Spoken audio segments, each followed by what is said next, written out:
Oke, jadi pas sebelum UTS 2 minggu terakhir itu kita udah sempat ngebahas tentang gimana kita bisa menentukan input size dan juga basic operation yang nantinya akan digunakan untuk menghitung kompleksitas suatu algoritma. Nah, kemudian kalau misalnya kita udah punya kompleksitas suatu algoritma, itu juga kita bisa memasukkan dia ke kelas kompleksitas namanya. Nah, kelas kompleksitas ini itu dikenal juga dengan nama asymptotic notation. Mungkin kalian udah kenal juga di kalkulus tentang asymptot, ya kan?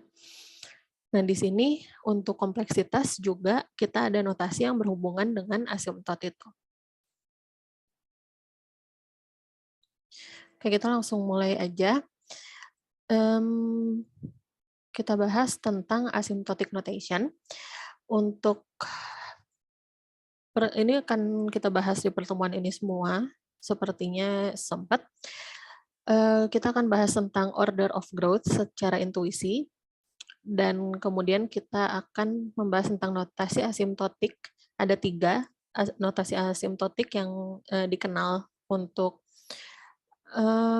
kompleksitas, dan notasi asimptotik ini itu menggambarkan order of growth yang kita bahas di poin pertama. Kemudian kita ada juga sifat notasi asimptotik nanti. Oke, sekarang kita review lagi dikit. Kemarin kita sempat ada kasus membandingkan 2 algoritma.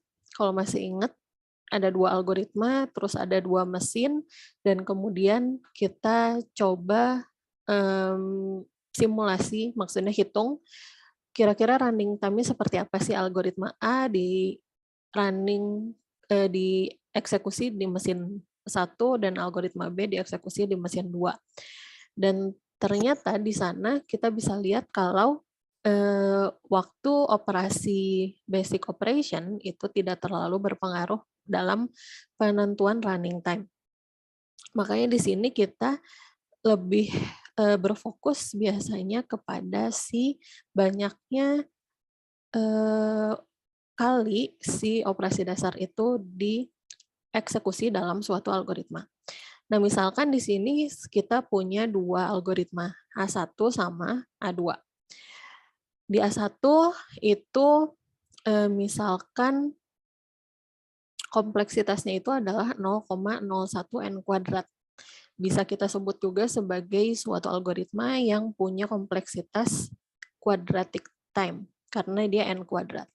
Kemudian ada algoritma yang kedua, itu punya linear time, dia mempunyai kompleksitas 100n.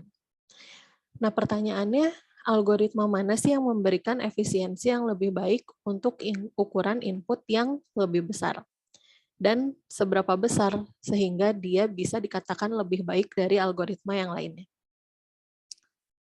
Ada yang tahu kira-kira mana yang lebih bagus, A1 atau A2 kalau untuk input yang besar? Ada yang kebayang?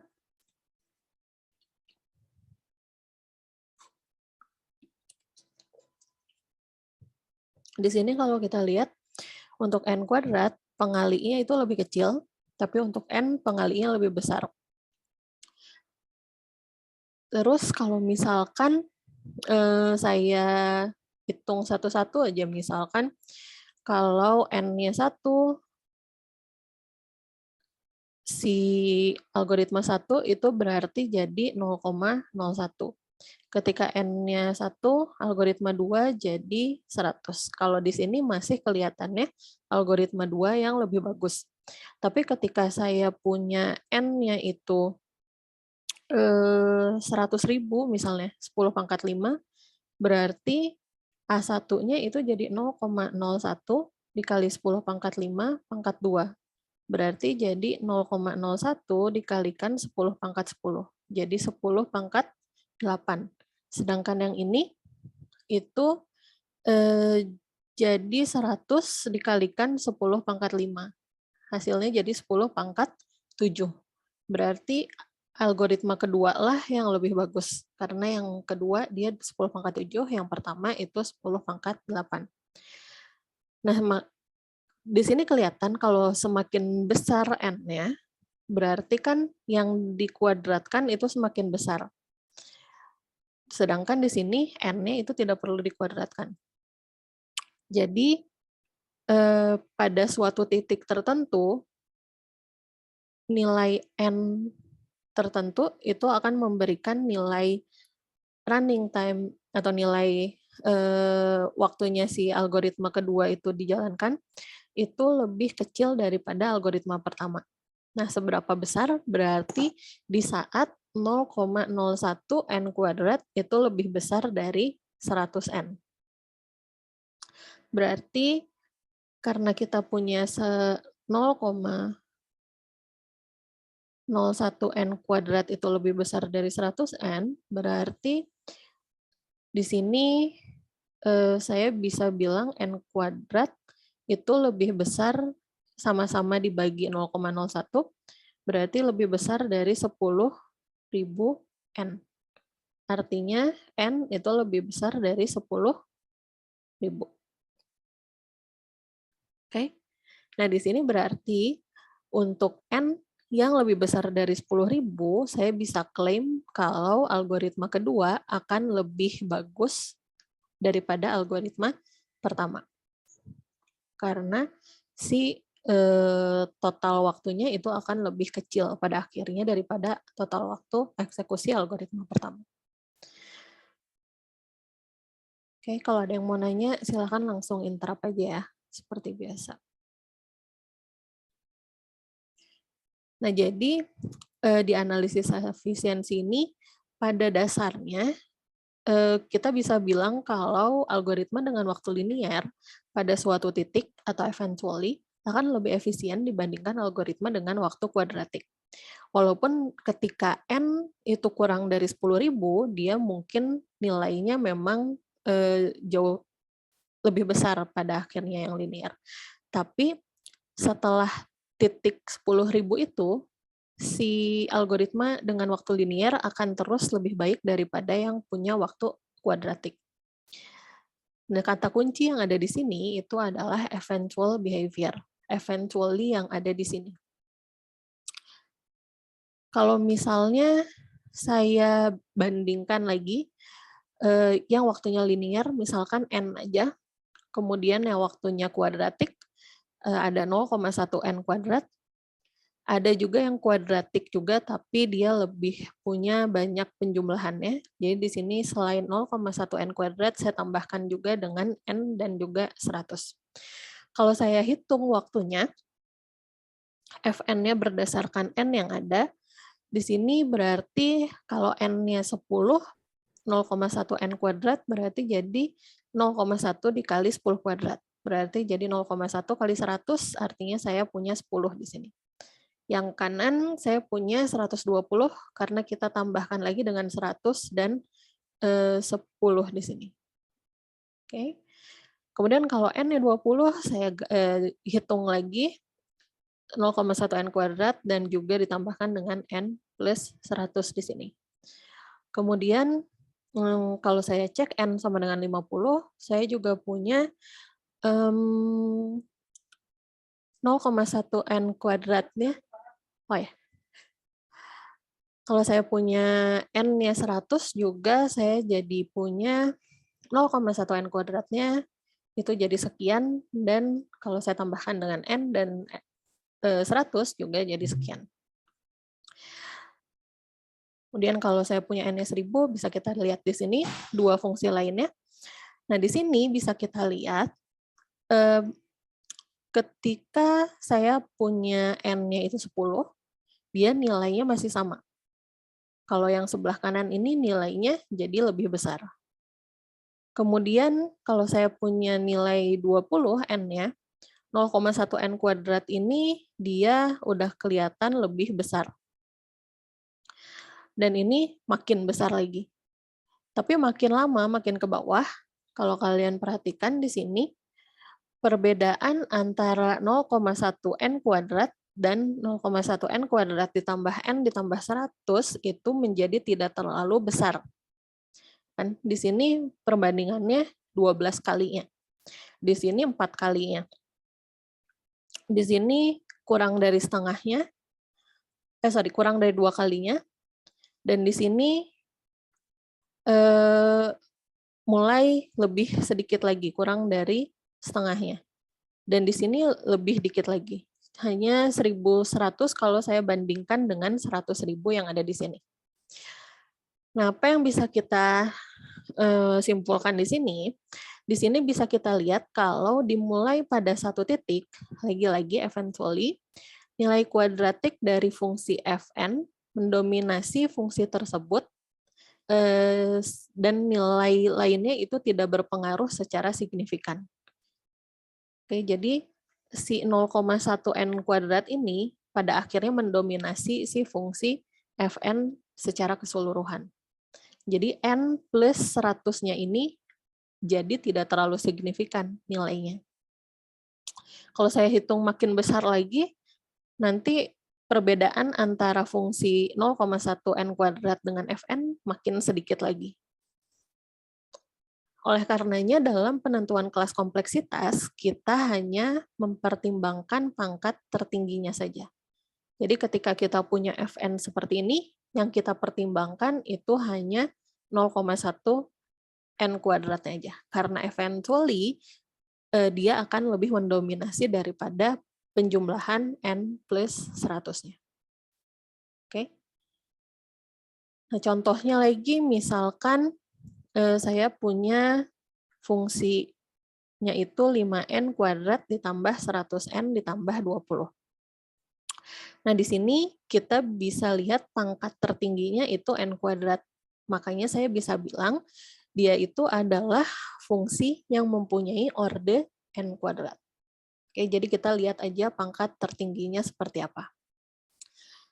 Nah, kemudian kita punya notasi asimtotik untuk menggambarkan si order of growth-nya ini. Yang paling dikenal itu ada 3. Pertama big O, kemudian big omega, ini big O, ini big omega, dan kemudian ini big theta. Nah, kalau misalnya kita lihat, bandingkan dua fungsi, Gn itu n kuadrat plus 10n, dan juga Fn itu adalah n kuadrat. Fn-nya n kuadrat, kemudian 2 ini kita anggap sebagai suatu konstanta C. Oke, nah kalau misalnya kita bikin tabelnya untuk n mulai dari 0 sampai 15, kita punya n yang beragam, dan kita cari nilai 2n kuadrat dan juga n kuadrat plus 10n, dan kita gambarkan grafiknya, bisa dilihat pada titik tertentu yang tadinya itu Gn ada di atas Fn, sekarang kita akan selalu punya Gn yang ada di bawah Gn, mulai dari titik tersebut ke kanan. Kita lihat si birunya itu akan selalu ada di bawahnya si C dikalikan Fn. Jadi kita lihat awalnya Gn lebih tinggi dari CFN, hingga pada satu titik akhirnya Gn selalu ada di bawah CFN. Sehingga untuk n lebih besar atau sama dengan 10, di sini titiknya itu titik n sama dengan 10, dan C sama dengan 2, karena di sini kita punya 2-nya sebagai konstanta. Kita bisa bilang kalau Gn, yaitu fungsi yang biru ini, itu merupakan anggota dari big O n kuadrat.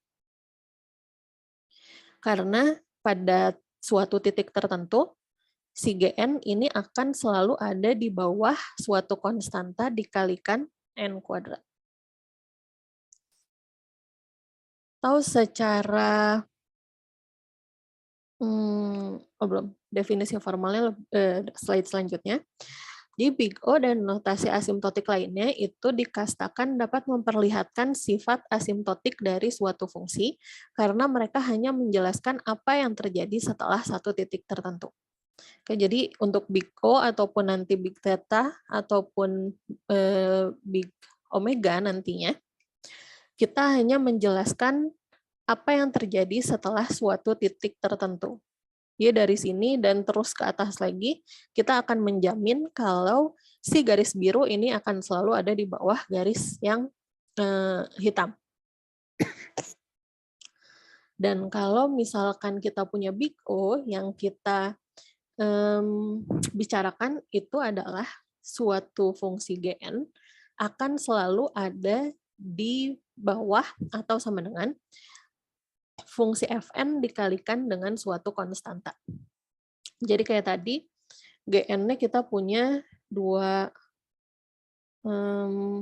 n kuadrat ditambah 10n misalnya. Di sini kita punya 2n kuadrat. Berarti si 2-nya ini akan jadi C-nya, si n kuadratnya itu yang jadi Fn-nya, dan si nilai yang ada di sini, kalau di kasus tadi itu kebetulan 10, itu yang jadi suatu N0. Jadi, kalau misalnya GN itu ada di atas 0, tapi di bawah CFN, selalu seperti itu untuk semua N setelah titik tertentu, maka kita bisa bilang kalau GN itu merupakan anggota dari Big O Fn. Oke. Atau bisa juga kita tulis seperti ini. GN sama dengan Big O Fn.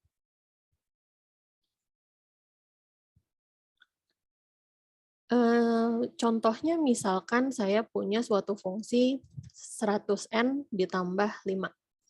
Kita ingin membuktikan kalau dia itu anggota Big O n kuadrat.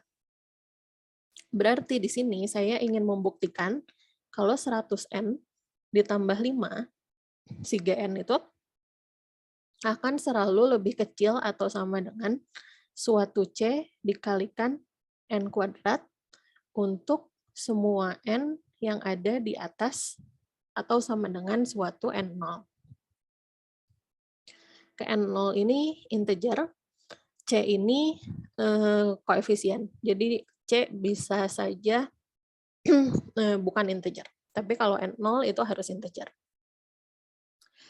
Nah, gimana cara membuktikannya? Di sini kita bisa cari nilai C dan cari nilai N0. Sehingga si pertidaksamaan ini berlaku.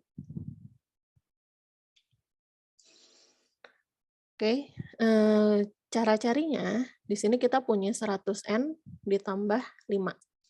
Saya ingin membandingkan dia lebih kecil atau sama dengan suatu C dikali N kuadrat. Di sebelah kirinya saya cuma punya N, sebelah kanannya saya punya N kuadrat. Biar setara, biar saya bisa membandingkan, biar saya bisa berangkat dari N ke N kuadrat, saya bisa kalikan mereka jadi dengan N.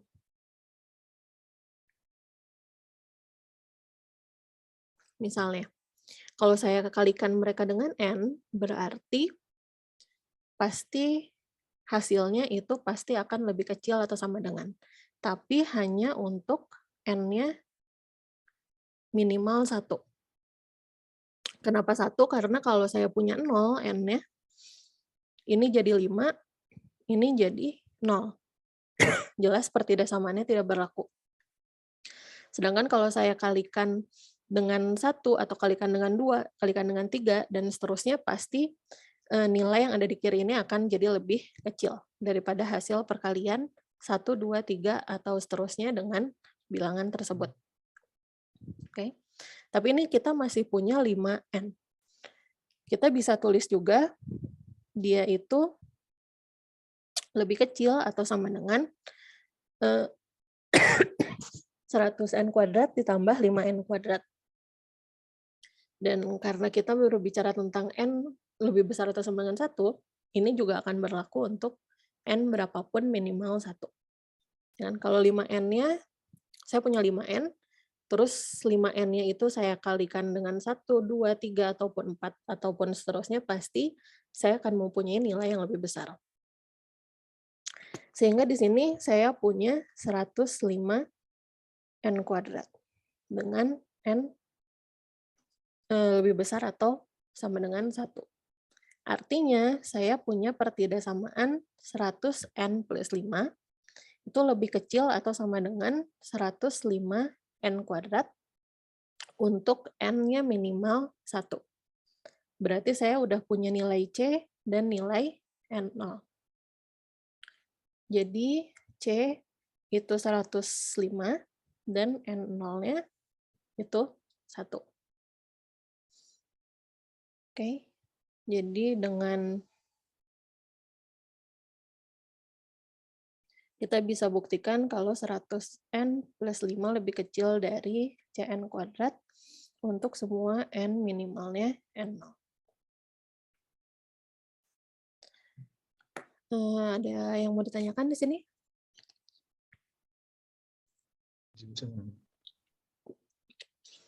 Ada ya? Ya? Itu kan kita kan mau cari C-nya. Itu gimana? Itu kita mau cari C-nya. Iya, cari C sama cari nilai N0. Saya mau nanya, itu kan 100N plus 5 kurang dari 100N kuadrat plus 5N. Apakah itu harus pakai yang di persamaan di ruas kirinya Bu untuk cari C dari N? Enggak. C-nya bisa bermacam-macam. Enggak harus kayak gini. Kayaknya di slide ini juga ada beberapa cara deh. Jadi untuk pembuktian ini kan intinya kita ingin membuktikan dengan mencari suatu nilai C dan suatu nilai N0 yang memenuhi nilai ini. Contoh gampangnya, saya mau bilang kalau ini lebih kecil lagi dari 200N kuadrat. Saya ganti N-nya jadi 200 juga bisa aja kan. Kayak gitu. Atau lagi misalkan cara lain seperti apa ya? Seingat saya ada cara lain deh. Kita lihat lagi di sini dulu, bentar. Nah, ini cara lain lagi. Jadi, contoh lainnya, tadi kita punya 100N plus 5. Nah, 5-nya ini kita bandingkan dengan N. 5 akan lebih kecil atau sama dengan N, tapi untuk N-nya itu minimal 5. Nah, berarti 100N ditambah N kan jadi 101N. Terus dia akan lebih kecil atau sama dengan 101N kuadrat. Jadi di sini saya bisa dapat C-nya 101 dan N0-nya 5. Jadi untuk pembuktian ini nilai C ataupun nilai N0 bisa macam-macam. Nggak cuma satu. Yang penting nilai C dan N0 yang kalian temukan itu harus memenuhi pertidaksamaan yang ada di sini. Untuk semua N lebih besar atau sama dengan N0. Seperti itu. Cukup jelas? Jadi kita boleh pakai cara apapun yang penting kebukti. Yap, betul. Caranya bisa macam-macam. Salah dua caranya kayak gini. Ini juga yang dua kayak yang tadi saya kayak. Salah dua caranya seperti ini. Kalau kalian nemu cara lain selain ini juga bisa-bisa aja. Selama per langkahnya valid ya. Kayak gitu. Cukup jelas?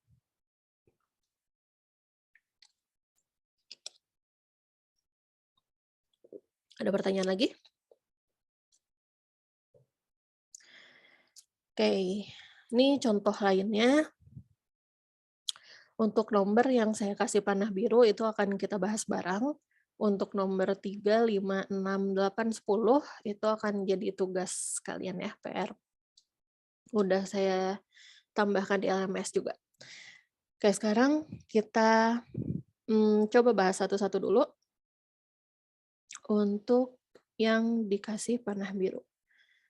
Contoh lainnya ini saya punya TN-nya N ditambah 1024. Berarti saya ingin membuktikan kalau N ditambah 1024 ini akan lebih kecil atau sama dengan suatu C dikalikan GN-nya. GN-nya itu N. Untuk semua N lebih besar atau sama dengan suatu nilai N0. Caranya bisa macam-macam. kita berangkat dari N ditambah 1024, ini harus lebih kecil atau sama dengan sesuatu. Saya bisa tulis dia seperti ini, dan ini berlaku untuk N-nya minimal berapa? Ada yang tahu?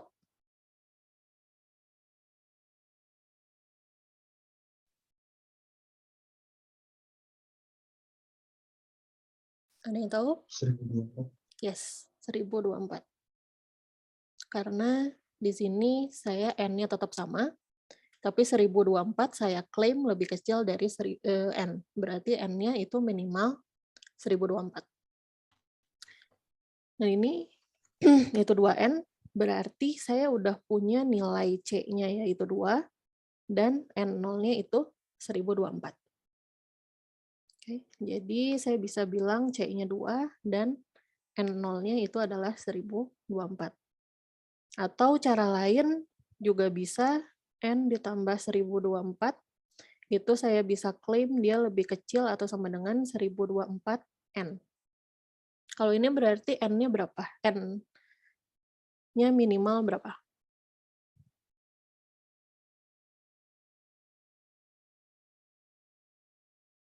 Ada yang tahu?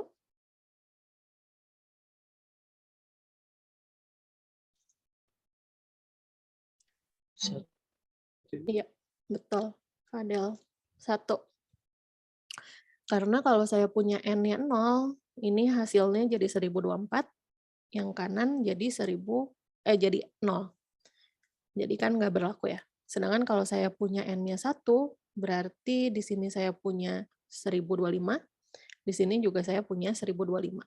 Kalau N-nya 2, pasti lebih gede lagi yang kanan. Oke, berarti di sini saya jadi punya 1025N, berarti saya udah punya nilai C-nya itu adalah 1025, dan nilai N0-nya itu adalah 1. Cukup jelas untuk nomor 1? Kalau kalian punya cara lain, itu juga silahkan. Oke, sekarang untuk nomor 2-nya.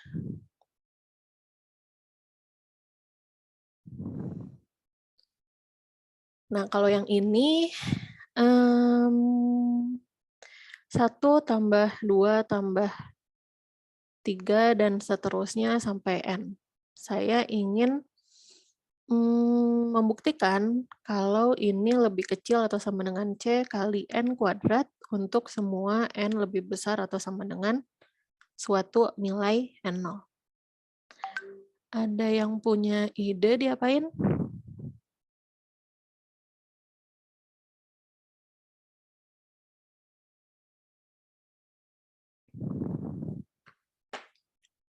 Sebentar, sambil kalian coba pikirin, saya tutup pintu dulu bentar ya.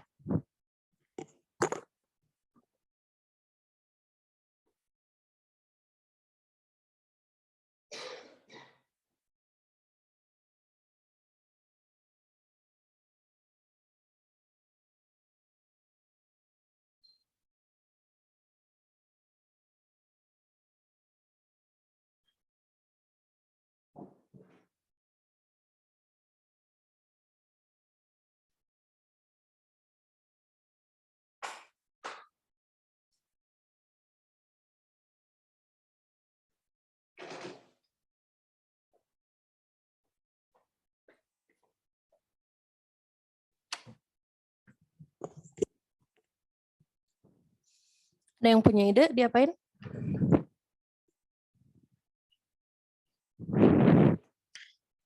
Oke, N kuadrat. N kuadrat itu kan sebenarnya N kali N ya. N kali N itu penjumlahan N-nya N kali. Ya nggak? Sedangkan ini saya punya penjumlahan dari 1 sampai N. Saya bisa bilang 1 itu pasti lebih kecil dari N. Karena saya akan menjumlahkan 1 sampai N. 2 juga lebih kecil atau sama dengan N. Dan seterusnya sampai saya punya N. Tapi ini berlaku untuk N-nya minimal berapa?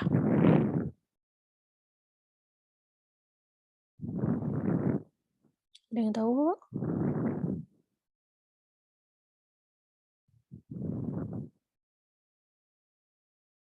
N kurang 1. N-nya minimal 1. Benar ya?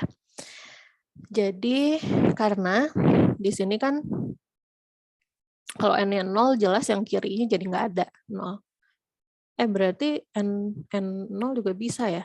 Cuman karena ini paling kecilnya 1, N-nya harusnya lebih besar atau sama dengan 1 ya. Berarti di sini saya bisa bilang N-nya itu minimal 1. Berarti kan kalau N-nya 1, yang kirinya 1, yang kanannya 1. Yang kalau N-nya 2, berarti yang kirinya 1 tambah 2, yang kanannya 2 tambah 2. Kalau N-nya 3, berarti yang kirinya 1 tambah 2 tambah 3, yang kanannya 3 tambah 3 tambah 3. Berarti yang ini dengan kata lain saya menjumlahkan N-nya itu N kali. Berarti saya bisa bilang ini adalah N dikalikan N, yaitu N kuadrat. Untuk semua N lebih besar atau sama dengan 1. Jadi saya bisa bilang C-nya itu adalah 1 dan N0-nya juga adalah 1. Cukup jelas?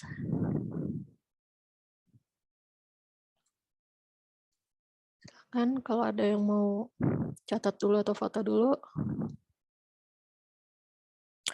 Sambil kita pikirin yang ini. Oh, yang ini agak tricky sih. Kita perlu punya pengetahuan sebelumnya dulu tentang ini. Oke, saya hapus ya. Untuk yang nomor 4. Nah, saya pengen N kuadrat per 10 tambah 2 pangkat N lebih kecil atau sama dengan suatu C dikalikan 2 pangkat N untuk semua N lebih besar atau sama dengan N0, untuk suatu N0. Nah, di sini berarti saya harus menyambungkan N kuadrat per 10 dengan 2 pangkat N. Ya kan? Ini nggak segampang dikalikan N seperti yang ini, atau diganti dengan 2 pangkat N seperti yang ada di sini. Berarti saya harus punya hubungan antara N kuadrat sama 2 pangkat N. Kalau saya punya N, terus saya punya N kuadrat, dan saya punya 2 pangkat N di sini. Kalau N-nya 0, saya punya nilai 0, dan di sini 1 di sini. Kalau saya punya nilai 1, di sini saya punya 1, di sini saya punya 2. Kemudian untuk 2, saya punya 4, dan kemudian 4 juga. Untuk 3, saya punya 9, dan juga 8. Lanjut di sini. Untuk N kuadrat, 2 pangkat N. Untuk 4, di sini saya punya 16, dan juga 16 juga. Kemudian untuk 5, saya punya 25, 32. Kemudian untuk 6, saya punya 36 dan juga 64. Untuk 7, saya punya 49 dan kemudian 128 dan seterusnya. Kalau kita perhatiin, di sini dia masih kadang lebih kecil, kadang sama dengan, kadang lebih besar. Sampai sini ya.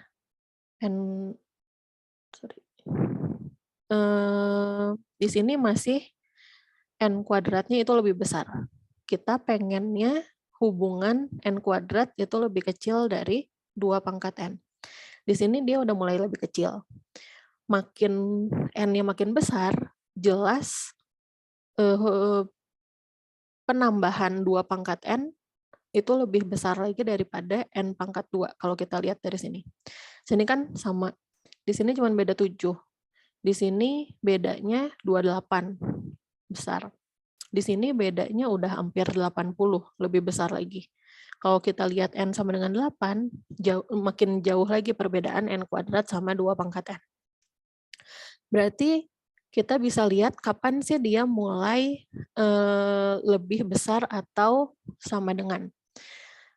Yang kirinya mulai lebih kecil atau sama dengan. Di sini kita bisa lihat mulai dari sini pun dia udah mulai lebih kecil atau sama dengan. Kita nggak bisa bilang dia mulai dari N sama dengan 3, karena untuk N sama dengan 3, N kuadrat masih lebih besar dari 2 pangkat N.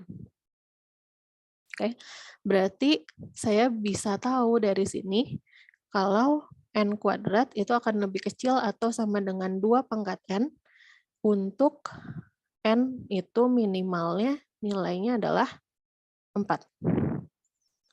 Ya kan? Nanti kalian bisa juga membuktikan ini dengan menggunakan induksi matematika. Kalian bisa membuktikan kalau tidak yakin. Nah, tapi dari sini berarti saya bisa bilang N kuadrat per 10 tambah 2 pangkat N itu akan lebih kecil atau sama dengan 2 pangkat N per 10 ditambah 2 pangkat N. Tapi untuk N-nya minimal 4. Karena apa yang kita punya di sini tadi. Kan? Si N kuadratnya bisa kita ganti jadi 2 pangkat N karena hubungannya lebih kecil atau sama dengan. Tapi ini berlaku cuman ketika N-nya minimal 4. Nah, berarti di sini saya punya 11 per 10, 2 pangkat N. Ya kan? Ini 1 per 10, 2 pangkat N ditambah 1 kali 2 pangkat N. Akhirnya saya punya 1 per 10, 2 pangkat N. Berarti saya jadi punya C-nya itu adalah 11 per 10 dan N0-nya itu adalah 4. Ada pertanyaan untuk yang ini? Bu, saya masih bingung. 11 per 10-nya dari mana? 11 per 10-nya saya punya 1 per 10 kali 2 pangkat N ditambah 2 pangkat N. Kalau saya punya 1 per 10 A ditambah A, berarti jadi 1 per 10 A ditambah, iya, 10 per 10 A kan? Jadi saya punya 11 per 10 A. Makanya jadi saya punya ini jadi 11 per 10 A-nya itu 2 pangkat N. Cukup jelas, Fadel? Jelas, Bu. Oke. Terima kasih, Bu. Sama-sama. Kalian tuh, kalau saya kebetulan pernah ngajar kalkulus juga. Yang saya tangkap itu kalian suka bingung sama bentuk-bentuk yang bukan variabel, kayak gini. Ini kan sebenarnya 2 pangkat N-nya bisa aja diganti kotak. Kalau kalian ganti 2 pangkat X, 2 pangkat N-nya jadi X, baru pada ngeh kalau itu 11 per 10 X. Jadi kadang kalau misalnya kayak ngelihat yang kayak gini, kalian bingung ngelihatnya, kalian bisa aja ganti barang yang sama dengan kotak misalnya, atau dengan X, atau dengan Y, atau apapun itu. Mungkin lebih gampang lihatnya. Oke. Ada lagi? Ada ya? Sebentar.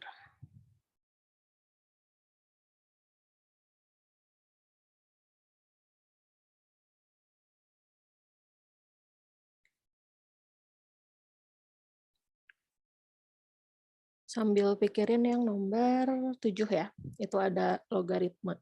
Kalau yang masih ingat sifat logaritma mungkin gampang yang ini.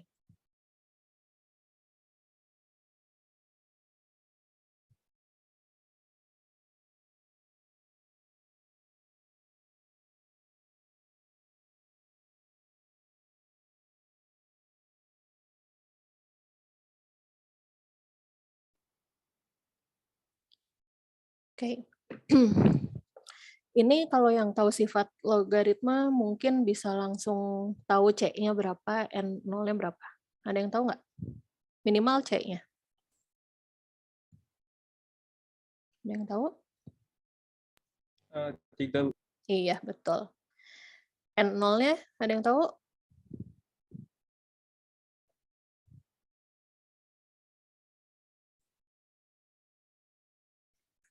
Untuk sifat log itu kalau saya punya log A pangkat B, saya bisa tulis juga dia jadi B dikalikan log A.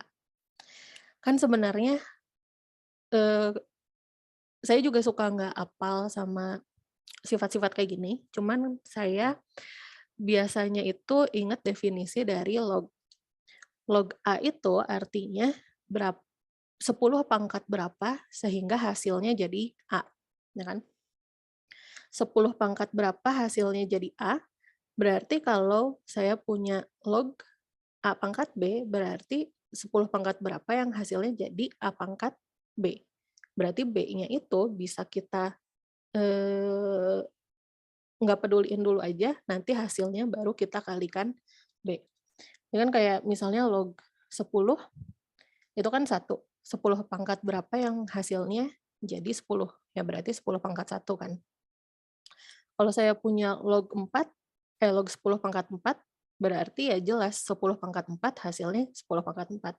Jadi 1 dikalikan 4. Ada chat. Oke.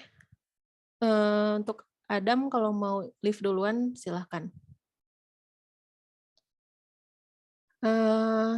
Kemudian dari sini saya punya sifat log A pangkat B itu sama dengan B dikalikan log A. Berarti kalau saya punya log N pangkat 3, ini bisa saya tulis juga jadi 3 kali log N. Jelas dia lebih kecil atau sama dengan dirinya sendiri kan? Berarti saya bisa punya C-nya itu 3. Nah, N-nya minimal berapa? Untuk log N, bisa nggak saya punya log 0? Log 0 itu artinya 10 pangkat berapa yang hasilnya jadi 0. Yang hasilnya jadi 0. Mungkin ada nggak nilai ini? 10 pangkat 0 aja nilainya 1 kan? Berarti log 0 itu sebenarnya tidak terdefinisi. Berarti N-nya itu nggak mungkin bernilai 0. Berarti saya bisa bilang N-nya itu minimal nilainya 1. Oke, karena log 0 tidak terdefinisi, sedangkan N0 itu harus bilangan integer, minimalnya 0, berarti paling kecilnya itu adalah 1. Jelas di sini ada pertanyaan? Oke, kemudian terakhir yang nomor 9. Nomor 9, saya punya 2N ditambah 3 dikali 2 log N. Kemudian saya ingin bandingkan dengan N. Sekarang saya mau tanya dulu yang ini. Kalau saya punya log N dibandingkan dengan N, di sini lebih kecil atau lebih besar? Ada yang tahu? Hubungannya lebih kecil atau lebih besar? Lebih kecil atau lebih besar? Ingat definisinya lagi, log 10 aja. Log 10 itu 10 pangkat berapa yang hasilnya jadi 10. Berarti log 10 itu 1. 1 apakah lebih besar dari N? Jelas enggak ya? Berarti dia lebih kecil. Sayangnya pertanyaan ini bahkan suka banyak yang salah,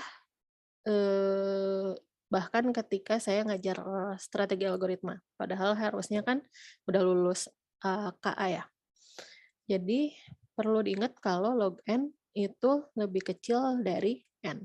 Atau kalau saya gambarkan grafiknya aja. Kalau saya gambarkan grafiknya, log N itu dia seperti ini, seingat saya. Sedangkan N itu jelas kayak gini. Jadi pasti log n itu lebih kecil dari n. Nah, sehingga saya hapus dulu yang nomor sebelumnya.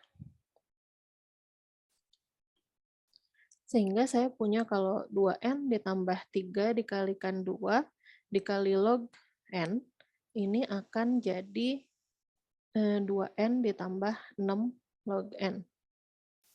Ya kan? Dan log n sendiri dia akan lebih kecil atau sama dengan si n.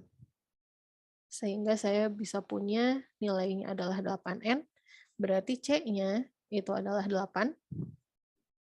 Dan hubungan ini akan berlaku sama kayak tadi karena log 0 tidak terdefinisi, saya bisa mulai dari n-nya itu 1. Oke, berarti untuk N0 itu adalah 1.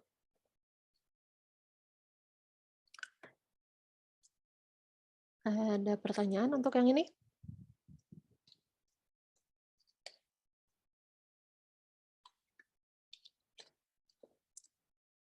Nggak ada?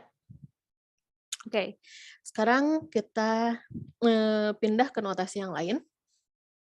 Kalau tadi big O yang kita omongin itu eventually si Gn itu akan selalu ada di bawah suatu konstanta dikalikan Fn. Kalau omega kebalikannya, eventually Gn itu akan selalu ada di atas C dikalikan Fn. Berarti hubungan yang kita bicarakan itu tidak lagi lebih kecil atau sama dengan, tapi lebih besar atau sama dengan. Jadi Gn itu harus lebih besar atau sama dengan C dikalikan Fn. Sebelum titik N0, itu dia bisa aja fluktuatif kayak gini ya. Sama juga untuk Big O. Big O juga nggak selalu harus tadinya lebih besar, sekarang jadi lebih kecil misalkan. Jadi kita hanya tertarik ke grafik setelah titik N0. Dia akan selalu lebih kecil dari C dikali Fn untuk Big O, kalau Big Omega dia akan selalu lebih besar. Jadi ada di atas terus. Oke.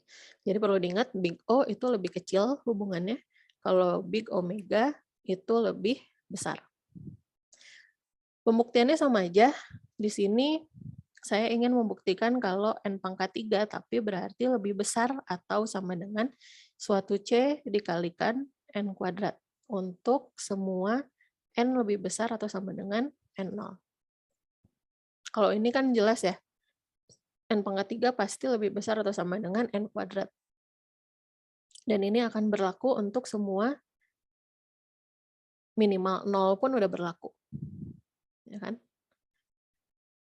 Kalau misalnya kalian, misalnya di ujian gitu, kalau di ujian membuktiinnya minimalnya 1, ini juga jelas benar, nggak apa-apa. Jadi nggak harus, kalau misalnya kalian nggak yakin, kalian bisa ambil safety number-nya lah, bisa dibilang.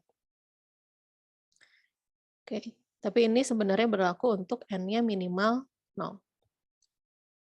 Berarti saya bisa punya C-nya 1, dan n0-nya itu adalah 0.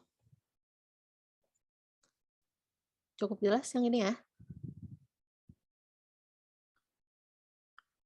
Ini udah cukup jelas. Kemudian contoh lain, 3n ditambah 2.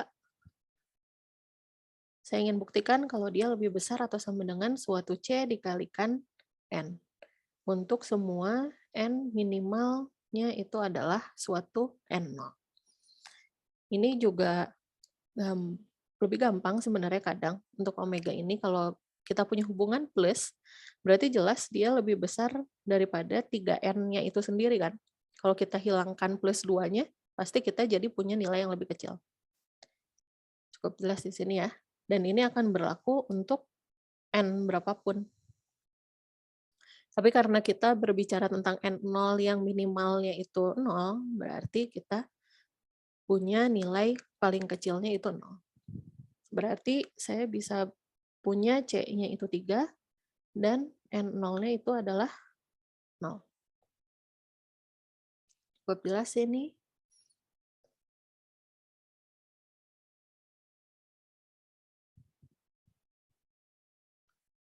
Contoh lain, ini juga sama aja ya, kalau kita hilangkan penjumlahannya kan pasti kita jadi punya nilai yang lebih kecil. Berarti saya tinggal hilangkan aja penjumlahannya, dan ini akan berlaku untuk minimal 1, karena di sini kita punya angka 2. Kalau N-nya 0, kirinya jadi 2, kanannya jadi 0. Nggak berlaku kan jadinya. Oke.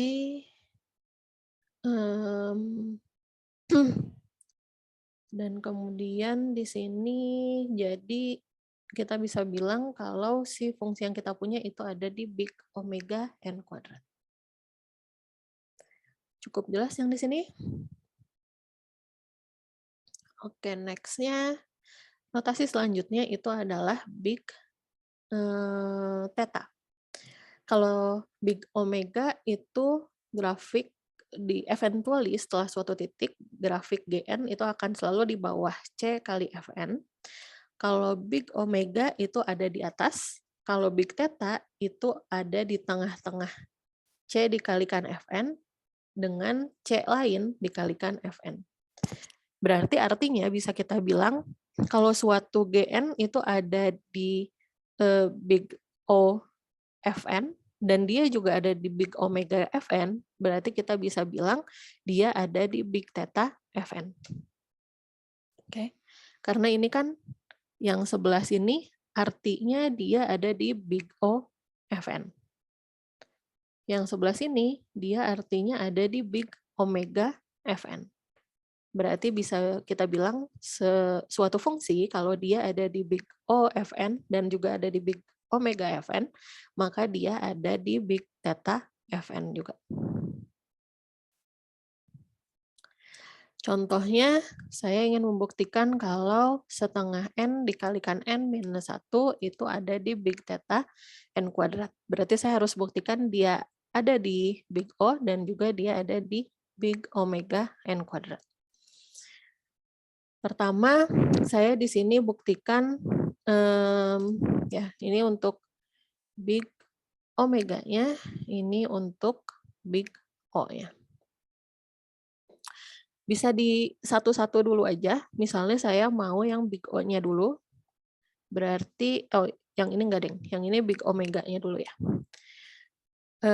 Jadi setengah N dikalikan N minus 1 itu lebih besar atau sama dengan suatu C1 dikalikan N kuadrat.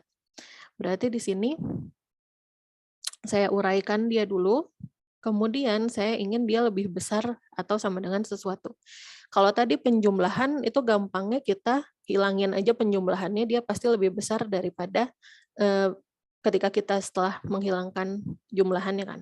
Sedangkan kalau pengurangan, kayak gini, kita bisa perbesar pengurangannya biar hasilnya jadi lebih kecil. Kan kalau saya punya setengah N kuadrat dikurangin setengah N, kalau pengurangannya itu saya kalikan sesuatu yang lebih besar, berarti saya akan punya nilai yang lebih kecil. Makanya saya akan punya seperti ini. Oke, dan ini kemudian berlaku untuk N-nya, N0-nya itu minimal 0. Sehingga saya punya C-nya itu adalah 1/4, untuk yang ini, C1-nya itu 1/4, dan N0 yang pertamanya itu 0. Kemudian untuk pembuktian big O-nya sama aja kayak tadi. Di sini saya ingin mencari nilai hubungan per lebih kecil atau sama dengan, saya bisa hilangkan aja pengurangannya, sehingga saya punya C2-nya itu adalah setengah. Berarti saya punya nilai C1, saya punya nilai C2, dan nilai N0-nya sekian. Berarti benar kalau fungsi yang saya punya itu ada di big theta N kuadrat. Oke. Ada yang mau ditanyakan di sini? Ada? Contoh lainnya, saya ingin membuktikan kalau 3N plus 2 itu ada di big O, big theta n. Ini juga sama, kalau saya mau cari 3n plus 2, saya harus cari dia lebih kecil dari suatu C dikalikan n. Untuk semua n itu minimal n0. Tapi saya juga harus cari dia lebih besar atau sama dengan C2 dikali n. Untuk suatu n lebih besar atau sama dengan n0 yang sama.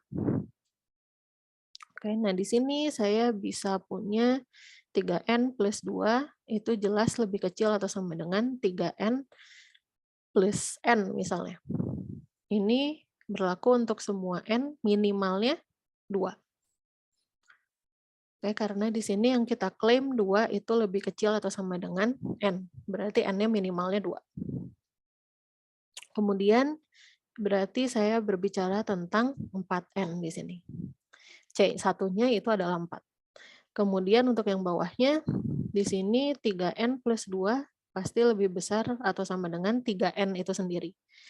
Ini berlaku untuk minimalnya 0. Tapi karena kita ingin berbicara tentang n0 yang sama, kita ambil aja yang paling besar antara 2 sama 0. Jelas ini berarti bisa kita ganti jadi 2.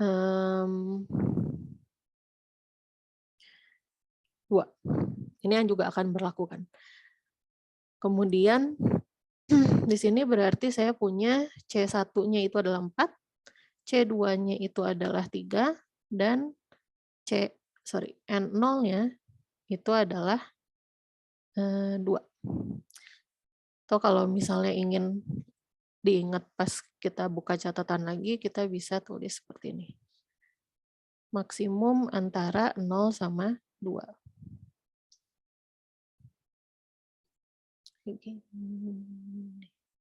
Sorry, ini kok 0. Minimalnya 1 ya.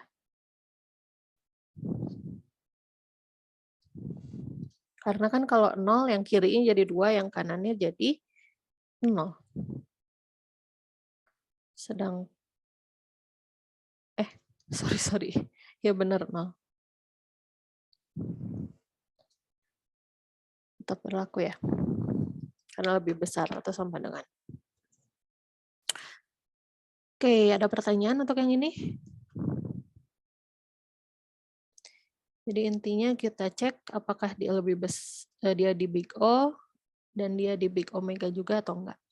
Tapi lebih gampang ya kalau misalnya kita udah bergerak di codingnya langsung, misalnya kita udah bergerak langsung di algoritma, sebenarnya nggak perlu dibuktikan seperti ini pun, seringkali kalau misalnya kita punya kompleksitas polinom aja, yang nggak ada 2 pangkat ataupun log kayak gitu ya, seringkali kita bisa langsung kelihatan apakah dia di big O ataupun big omega ataupun big theta. Kan intinya kalau big O itu kita ingin Gn lebih kecil atau sama dengan C dikalikan Fn. Kalau big omega itu berarti Gn lebih besar atau sama dengan C dikalikan Fn. Kalau big theta itu berarti dua-duanya. Gn ada di big omega, big O, dan Gn ada di big omega juga. Berarti kalau kita ngomongin polinomial itu berarti n pangkat sekian ditambah n pangkat sekian dan seterusnya. Kita bisa lihat dari pangkatnya aja. Kalau misalnya pangkatnya Gn yang paling besarnya, pangkat terbesar Gn itu lebih kecil dari pangkat terbesar Fn, jelas dia akan ada di big O. Kalau pangkatnya lebih besar atau sama dengan, itu dia jelas ada di big omega.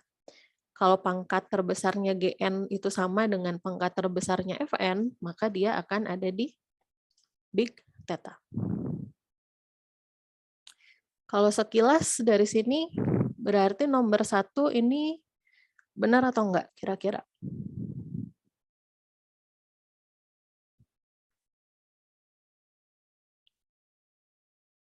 Nggak tahu.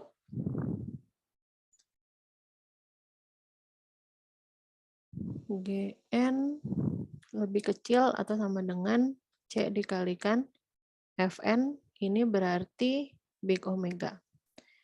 Gn lebih besar atau sama dengan C dikalikan Fn, ini berarti, big O, ini big omega.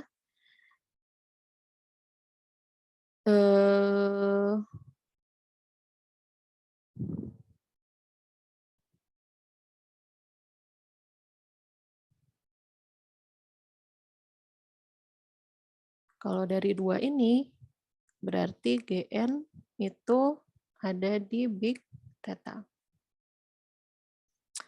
Sekali lagi, kalau kita ngomongin polinomial, nggak ada faktorial, nggak ada perpangkatan dengan, nggak ada n, nggak ada perpangkatan dengan n, nggak ada logaritma, itu kita dengan gampang bisa ngelihat pangkatnya aja. Kalau pangkat terbesarnya Gn itu lebih kecil daripada pangkat terbesarnya Fn, berarti hubungannya itu big O. Kalau pangkat terbesarnya Gn itu lebih besar atau sama dengan pangkat terbesarnya Fn, berarti hubungannya big omega. Kalau sama dengan, itu berarti hubungannya big O dan big omega. Artinya dia ada di big theta juga. Berarti di sini Gn pangkat terbesarnya n pangkat 5. Fn pangkat terbesarnya n pangkat 5 juga. Berarti big O kah? Apakah dia lebih kecil atau sama dengan? Itu jelas. Sama dengan. Iya, sama dengan kan. Kalau sama dengan berarti dia masuk ke big O, dia masuk ke big omega, dan dia juga otomatis masuk ke big theta. Oke. Nah, sekarang kalau yang kedua, n pangkat 5 dibandingkan dengan n. Jelas n pangkat 5 lebih besar kan? Berarti yang ini itu nggak mungkin. Karena n pangkat 5-nya lebih besar daripada n. Tapi untuk big omega, dia oke. Karena memang hubungan big omega itu lebih besar. Dan untuk big theta, jelas enggak. Karena enggak sama dengan kan. Dia juga bukan anggota big O-nya. Sedangkan untuk yang ini, n pangkat 5 dibandingkan dengan n pangkat 17. Lebih kecil. Berarti dia big O, tapi enggak big omega, sehingga otomatis dia tidak big theta juga.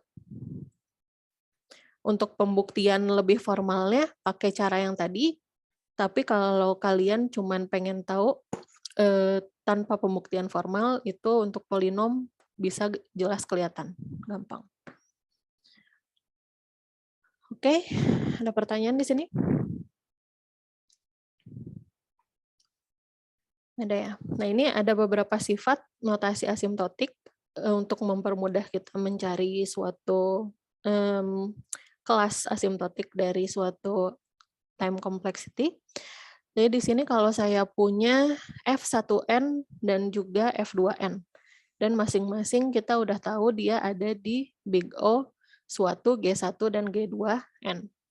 Kalau saya tambahkan F1 dan F2-nya, berarti saya bisa ambil maksimum dari G1 dan G2.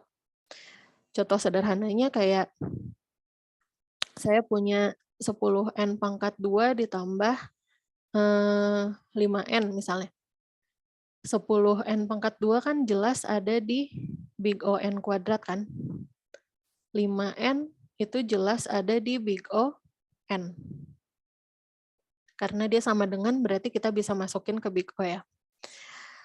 Berarti di sini saya bisa bilang kalau 10N kuadrat ditambah 5N itu akan ada di big O maksimum dari N kuadrat dan N. Berarti dia ada di big O N kuadrat. Jadi intinya tetap kita lihat yang pangkat tertingginya aja. Oke, kemudian untuk ini juga berlaku kayak yang tadi ya, 1/10N kuadrat ditambah 2 pangkat N misalnya. Ini sendiri kalau kita lihat dia sendiri, dia jelas ada di big O N kuadrat, yang ini ada di big O 2 pangkat N. Nah, terus mana yang lebih besar antara N kuadrat dan 2 pangkat N? Tapi kalau kita lihat yang ukuran N-nya yang sangat besar ya, eventually-nya seperti apa? Jelas 2 pangkat N yang lebih besar. Makanya yang kita ambil itu adalah 2 pangkat N-nya. Terus kalau ada perkalian, kalau perkalian itu kita kalikan juga. Jadi kalau penjumlahan, kita cari maksimum antara G1 dan G2-nya. Ya, saya baru sadar ini agak membingungkan, karena beda ya kalau yang tadi, yang di dalam big O-nya itu F. Oke, pokoknya intinya, kalau misalnya kita punya penjumlahan 2 time complexity, berarti big O-nya itu tinggal cari maksimumnya dari big O fungsi 1 dan big O fungsi yang kedua.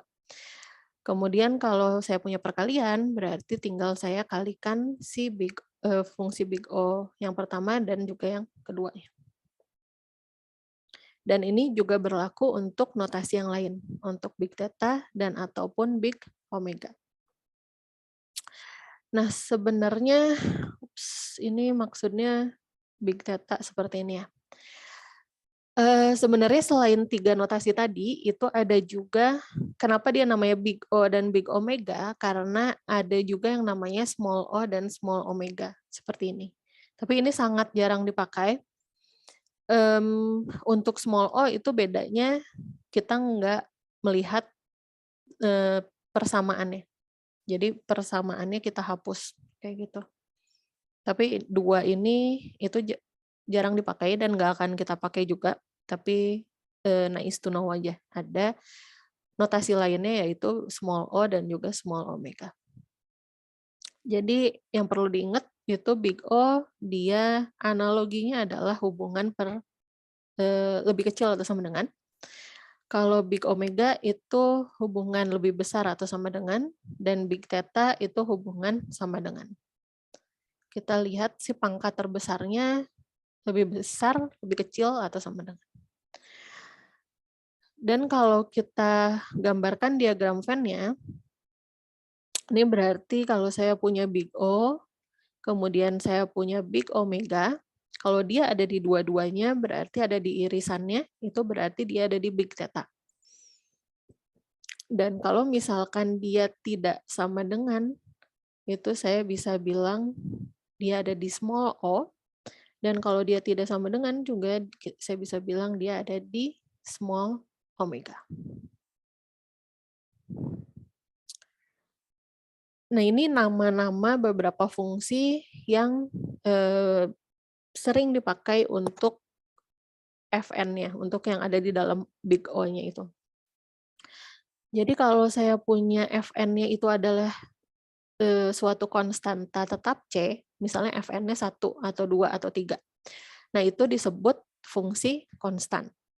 Atau kalau Fn-nya itu N, itu namanya fungsi linear, atau kita juga punya fungsi kuadratik, fungsi kubik, dan fungsi logaritma.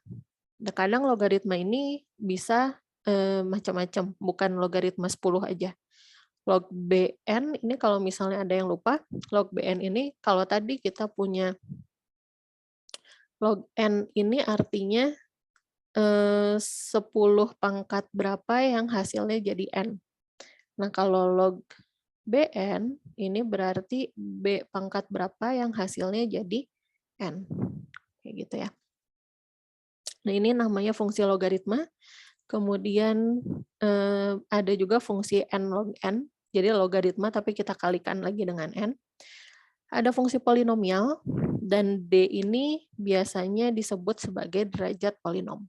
Jadi pangkat terbesarnya itu disebut sebagai derajat polinom. Kemudian ada fungsi eksponensial. Itu N-nya itu dijadikan pangkat. Di mana A merupakan konstanta positif atau bisa disebut basis. Kalau saya bandingkan grafiknya, ini bisa seperti ini, terlihat seperti ini. Jadi log N itu paling kecil nilainya. Artinya kalau ada suatu algoritma dengan kompleksitas yang ada di kelas log n, berarti dia akan sangat bagus performansinya. Kemudian ini untuk n, ada di atasnya. Jadi setelah log n, kita punya n. Kemudian setelah n, kita punya n log n. Baru kemudian n kuadrat, dan kemudian 2 pangkat n. Jadi 2 pangkat n itu cukup jelek karena di sini aja, di n yang masih kiri, dia sudah nilainya itu di atas 60. Oke, jadi ini nama kelas efisiensi dasar, mirip-mirip yang tadi sebenarnya. Kalau Fn itu 1, itu namanya konstan, log n itu logaritmik, n itu linear, n log n itu n log n aja, n kuadrat itu kuadratik, n pangkat 3 itu kubik, 2 pangkat n itu eksponensial, dan yang paling parah itu adalah n faktorial, itu disebut faktorial. Jadi nanti kalau misalnya kalian udah langsung lihat di algoritma, kadang ada algoritma yang kita bisa masukin ke kelas Big O 2 pangkat N. Ini berarti udah parah banget karena ada di 2 paling bawah. Atau bahkan kalau saya punya N faktorial seperti ini juga lebih parah lagi. Tapi untuk kelas di tingkat 2 ini kayaknya belum sampai ke algoritma yang punya N faktorial kompleksitas sih kayaknya. Oke, ini ada latihan lagi. Untuk latihan ini, kalian coba kerjakan sendiri aja, tapi nggak usah dikumpulin. Ini hanya untuk latihan aja. Yang perlu dikumpulin cuman yang ada di LMS, itu cuman berkaitan sama Big O. Karena sebenarnya nantinya, itu yang akan lebih sering dipakai itu adalah Big O. Sedangkan untuk Big Theta dan Big Omega itu tidak terlalu umum, walaupun Big Theta itu kadang-kadang dipakai. Jadi kan tadi kalau kalian lihat, Big O itu artinya fungsi yang sedang kita bicarakan, dia itu akan selalu lebih kecil dari yang ada di dalam Big O-nya kan. Itu lebih sering dipakai karena ketika kita sedang menganalisis suatu algoritma, kita akan lebih tertarik ke worst case-nya. Jadi algoritma itu paling parahnya akan berjalan seperti apa sih? Itulah yang digambarkan oleh Big O. Walaupun kadang-kadang Big Theta juga perlu kalau kita ingin lebih tahu eksaknya seperti apa. Tapi yang lebih umum dipakai itu Big O, jadi untuk latihan yang dikumpulkan hanya menyangkut tentang Big O aja, kalian bisa cek di LMS, cuman ada 5 soal. Tapi untuk latihan 3 ini, kalian bisa coba sendiri untuk latihan, tapi nggak akan dikumpulkan. Cuman mungkin akan saya bahas juga di minggu depan kalau kalian mau. Oke, ada pertanyaan?